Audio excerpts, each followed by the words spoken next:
Assalamualaikum warahmatullahi wabarakatuh. Perkenalkan, nama saya Silva Julia Reski, NIM 19087037. Baiklah, pada kesempatan kali ini saya akan membuat video tentang sistem energi guna untuk melengkapi tugas UAS saya. Pada kesempatan kali ini saya akan mengambil tema tentang sistem energi.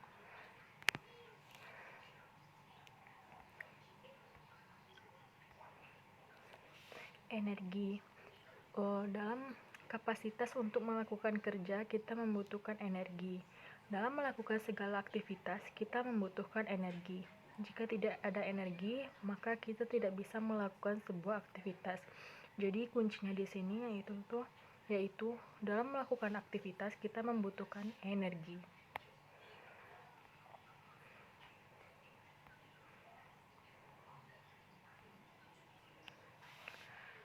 Pentingnya energi dalam sebuah aktivitas. Dalam kita melakukan sebuah aktivitas, kita melakukan sebuah gerakan, maka baru terciptanya sebuah aktivitas. Dalam melakukan gerakan tersebut, yang menggerakkannya yaitu adalah otot, jantung, paru, otak, dan lain-lain. Yang menggerakkan. Untuk menggerakkan semuanya, maka kita membutuhkan energi. Jadi, energi dihasilkan melalui otot, jantung, paru, otak, dan lain-lain untuk menghasilkan sebuah gerak. Dengan gerak tersebut kita bisa melakukan sebuah aktivitas. Baiklah, jika kita lihat dari skema yang sudah saya tampilkan di PPT saya kali ini, saya akan menjelaskan ATP adalah bentuk nukleotida yang mana sering dikenal satuan molekuler yang di dalamnya menyimpan energi. Lalu ATP berubah menjadi adenosin dan sebagian besar berubah menjadi ADP yang akan dihidrolisis lebih jauh menjadi AMP. Lalu ADP dan AMP direfosforilisasi dalam mitokondria dengan bantuan enzim seperti glukosa dan oksigen. Maka akan terjadilah sebuah energi yang akan membuat otot menjadi berkontraksi dan dapat menggerakkan tubuh manusia dan akan membuat manusia beraktivitas seperti berolahraga ataupun melakukan kegiatan sehari-hari. Baiklah, yang saya jelaskan sebentar supaya lebih jelas, saya akan menampilkan penjelasannya tersebut di PPT kali ini. Inilah penjelasan dari skema bagan yang sudah saya jelaskan sebelumnya. Rekan-rekan bisa melihat bagaimana skema dari yang tadi, dan inilah penjelasannya. Selanjutnya, sistem energi terbagi dua, yaitu anaerobik dan aerobik.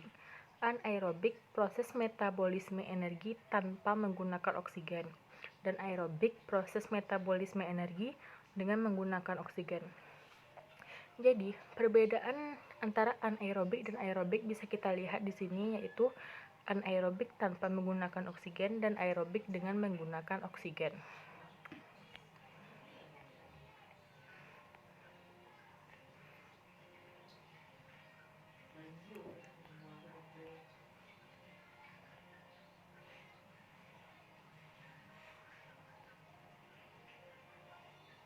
Baik, sebentar saya akan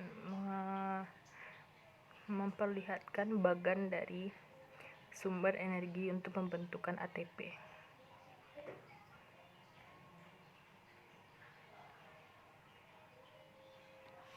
Baiklah, saya akan menjelaskan di sini di bagian anaerobik.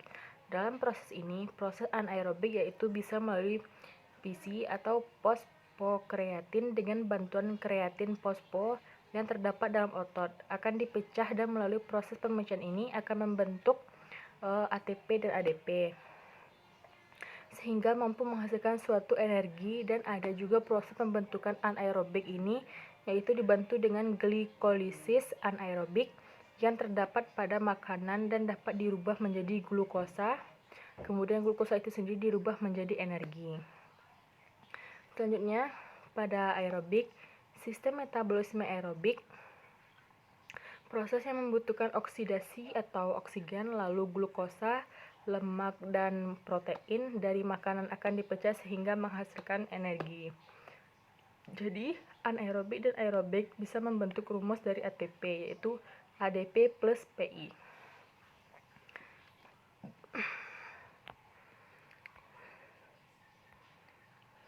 Baiklah, dari bagian yang sebelumnya sudah saya tampilkan, inilah saya akan lebih membuatkan agar bisa memahami tentang proses tersebut. Selanjutnya, anaerobik. Anaerobik akan menghasilkan glukosa. Glukosa itu untuk membentuk tubuh dan mengencangkan otot. Dan aerobik akan menghasilkan glukosa, lemak, dan protein pada bagian lemak untuk menurunkan berat badan. Kali ini saya akan menjelaskan tentang contoh olahraga anaerobik, yaitu seperti lari sprint, angkat beban, tolak peluru, lempar cakram, lempar lembing, dan lain-lain. Contoh olahraga aerobik seperti jalan, jogging, renang, bersepeda, senam aerobik, dan lain-lain. Bisa saya jelaskan di sini contoh olahraga anaerobik. Pada saat lari sprint, saat kita akan memulai lari, kita akan menarik oksigen. Nah, kita saat lari tersebut tidak akan mengeluarkan oksigen. Setelah kita misalnya seperti lari sprint, setelah sampai gerbang finish, mungkin kita akan baru mengeluarkan oksigen. Seperti angkat beban, kita juga akan menahan napas, tolak peluru, lempar cakram, dan sebagainya. Pada saat kita jalan, kita juga akan pada proses aerobik. Saat kita berjalan, kita membutuhkan oksigen, jogging juga, renang juga, bersepeda, dan senam anaerobik. Ciri-ciri aktivitas anaerobik dan aerobik. Unsur dari intensitas pada anaerobik sangat tinggi, aerobik rendah. Frekuensi gerak pada anaerobik cepat, aerobik lambat. Jarak pada anaerobik pendek dan aerobik jauh. Unsur waktu pada anaerobik sebentar dan aerobik lama. Contoh dalam lari, pada start 0 meter. Pada saat kita sudah lari pada jarak 100 meter, anaerobik akan mencapai angka 95% dan aerobik 5%. Pada jarak 400 meter, anaerobik akan 75%, aerobik 25%. Pada jarak 1500 meter, anaerobik 50% dan aerobik 50% juga. Pada finish, anaerobik 5% dan aerobik 95%. Jika dilihat dari sini, anaerobik semakin lama semakin turun, dan aerobik semakin lama semakin naik. Baiklah, sekian dari saya. Terima kasih. Assalamualaikum warahmatullahi wabarakatuh.